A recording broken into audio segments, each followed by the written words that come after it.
माता पार्वती की त्रिशूल अस्त्र साधना। नमस्कार मित्रों, दैविक शक्तियां चैनल पर आप सभी का एक बार फिर से स्वागत है। हमारे चैनल से जुड़े रहने के लिए आप सभी का बहुत बहुत धन्यवाद। मित्रों, आज हम आप सभी को माता पार्वती का त्रिशूल अस्त्र साधना के विषय में जानकारी देने वाले हैं। इस साधना के विषय में, जिससे विभिन्न प्रकार के तांत्रिक और भौतिक जीवन के कार्य संपादित किए जा सकते हैं। यह अस्त्र माता पार्वती का है, जो माता दुर्गा का ही रूप है, और यह अस्त्र बहुत ही शक्तिशाली माना जाता है। इस अस्त्र का सामना कोई भी नहीं कर सकता, यहाँ तक कि भोलेनाथ के त्रिशूल भी नहीं कर सकता है। इसी अस्त्र से माता दुर्गा ने महिषासुर का वध किया था। मैं इस अस्त्र की साधना का ज्ञान दे रहा हूँ।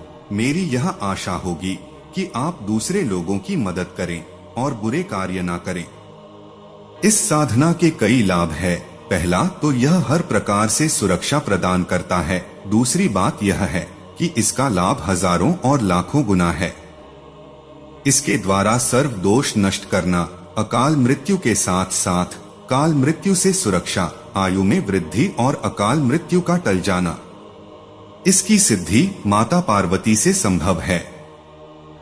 काल मृत्यु जो बुढ़ापा है वह रोकता है, और आयु में वृद्धि वस्त्र प्रदान करता है। इसके अलावा सर्प दोष जैसे किसी के अंदर अगर भूत प्रेत जिन्न मसान या बुरी शक्तियां हैं, उनको पूरी तरह से खत्म कर देना इस अस्त्र के प्रभाव से संभव है। सभी प्रकार से यह अस्त्र बुरी शक्तियों को खत्म करता है। यहाँ तक कि वेताल जैसी महाशक्तियों का भी दमन इससे किया जा सकता है। चाहे बेताल हो या भैरव भैरवी के ऊपर भी इस अस्त्र का प्रयोग करेंगे तो यह उनका भी विनाश करेगा। इसको रोका नहीं जा सकता। इस बात का ध्यान रखना है कि भैरव भैरवी के ऊपर और माता पार्वती के ऊपर इस अस्त्र को नहीं चलाना चाहिए। ऐसे में आप खुद का विनाश कर लोगे।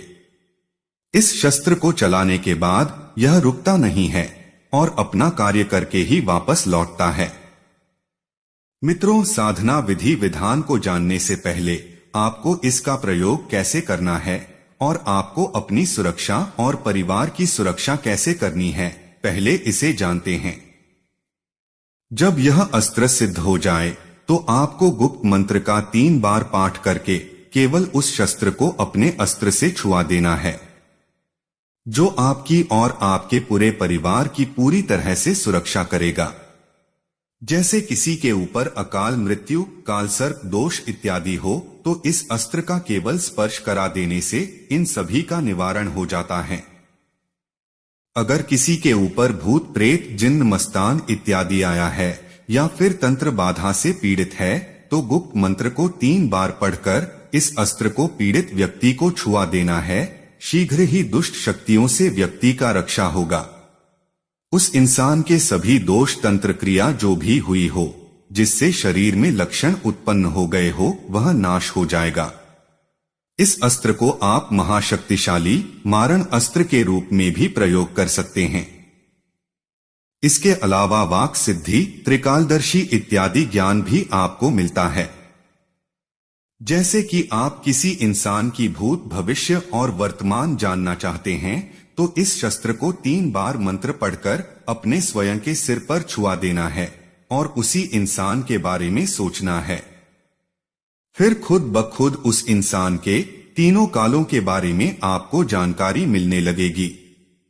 आप अपने बारे में भी जान सकते हैं। सभी दृष्टि आपको दिखने लगते हैं।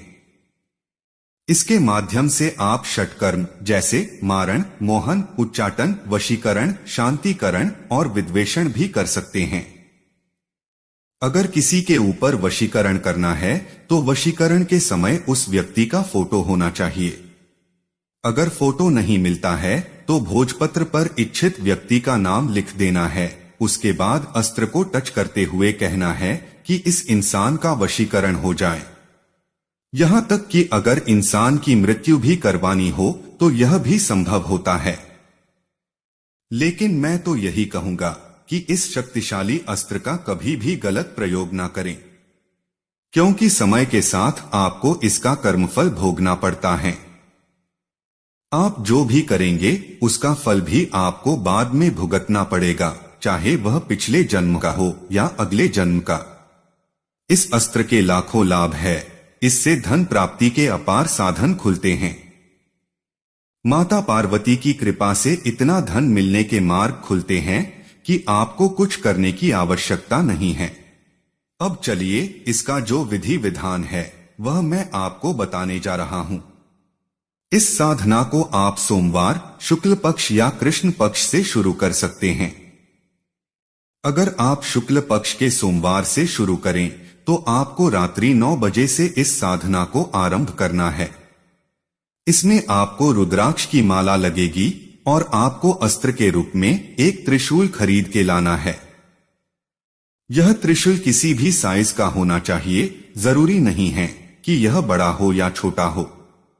अगर आप साधारण इंसान है तो लंबा चौड़ा अपने हिसाब से तांबे का त्रिशूल ले। वैसा अगर तांबे का ना मिले तो लोहे धातु को छोड़कर आप किसी भी धातु का त्रिशूल ले सकते हैं। मैं तो यही कहूंगा कि आप तांबे का ही ले, क्योंकि तांबे का त्रिशूल सबसे अच्छा माना जाता है। सोमवार की रात्रि 9 बजे शुक्ल पक्ष या कृष्ण पक्ष में उत्तर दिशा की ओर लाल वस्त्र को स्थापित करें। उसके ऊपर श्मशान की एक मुट्ठी मिट्टी स्थापित करें। मतलब शमशान की मिट्टी का अर्थ यह है, किसी भी समय शमशान में जाकर आपको एक मुट्ठी मिट्टी को लाना है। वहां से मिट्टी लेने किसी भी दिन जा सकते हैं, इसका कोई विधान या नियम नहीं है। इस मिट्टी को उस लाल कपड़े पर स्थापित करना है जो आपने कपड़ा बिछाया है। मिट्टी को स्थापित करने के बाद उसी के ऊपर अब आपको त्रिशूल स्थापित करना है। उसके बाद आपको पूर्ण लाल सिंदूर से त्रिशूल में सिंदूर लगाना है। इसके बाद मां पार्वती को नमन करते हुए एक छोटा सा गुप्त मंत्र जपते हुए माता का ध्यान करते हुए 3 बार इस मंत्र को पढ़ते हुए त्रिशूल के तीनों कोनों पर आपको सिंदूर से अभिषेक कर देना है। त्रिशूल के तीनों कोनों में इस मंत्र का पाठ करते हुए यह अभिषेक करना है। मंत्र इस प्रकार है, ओम पार्वताय नमः। इस मंत्र का पाठ करते हुए आपको इससे त्रिशूल के तीनों कोनों में अभिषेक करना है। इतना करने के बाद आपको एक तांबे के लोटे में पवित्र जल भर के रखना है। इसके बाद आपको गुप्त मंत्र का रुद्राक्ष की माला से 11 माला जाप करना है। यह 3 दिन की साधना है। इसमें उत्तर की दिशा की तरफ मुंह करके लाल वस्त्र धारण करके इस साधना में बैठना है। इसमें कोई सुरक्षा बंधन की जरूरत नहीं है, बंधन का कोई नियम नहीं है। बस आपको इसमें यह ध्यान रखना है कि जब साधना कर रहे हो तो साधना के समय आप तामसिक भोजन नहीं करें। पूर्ण ब्रह्मचर्य का पालन करना है और ब्रह्मचारी के सारे निर्देशों का पालन करना है, क्योंकि यह एक पवित्र साधना है। जब यह अस्त्र 3 दिन के बाद सिद्ध हो जाए तो आपको किसी भी पवित्र स्थान पर इसे रखना है। इसको प्रतिदिन 1 बार धूप और दीप दिखाते रहना है।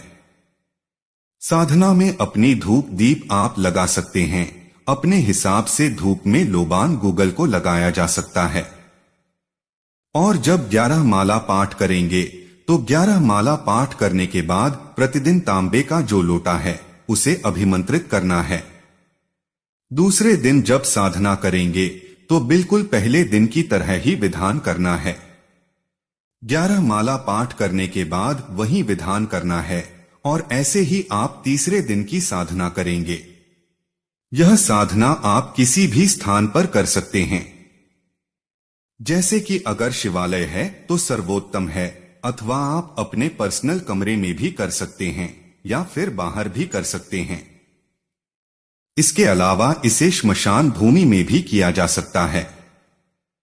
शिवालय और श्मशान इन दोनों स्थान इस साधना के लिए सर्वोत्तम है, किंतु उपलब्ध ना होने पर इसे कमरे पर भी किया जा सकता है।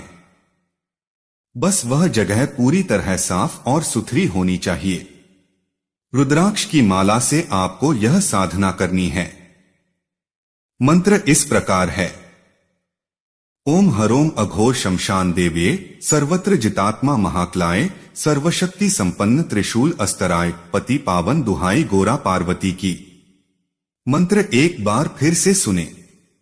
ओम हरोम अघोर शमशान देव्ये सर्वत्र जितात्मा महाक्लाय सर्वशक्ति संपन्न त्रिशूल अस्तराय पति पावन दुहाई गोरा पार्वती की। यह जो साधना है इससे आप केवल दूसरों की भलाई के लिए ही उपयोग करें, इससे दूसरों को हानि ना पहुंचाएं। इसका प्रयोग करने से किया गया कार्य लौटाया नहीं जा सकता, इसलिए आप सोच समझकर ही इसका इस्तेमाल करें और इसके साथ खुद की और दूसरों की भी मदद करें, यही आपसे आशा है।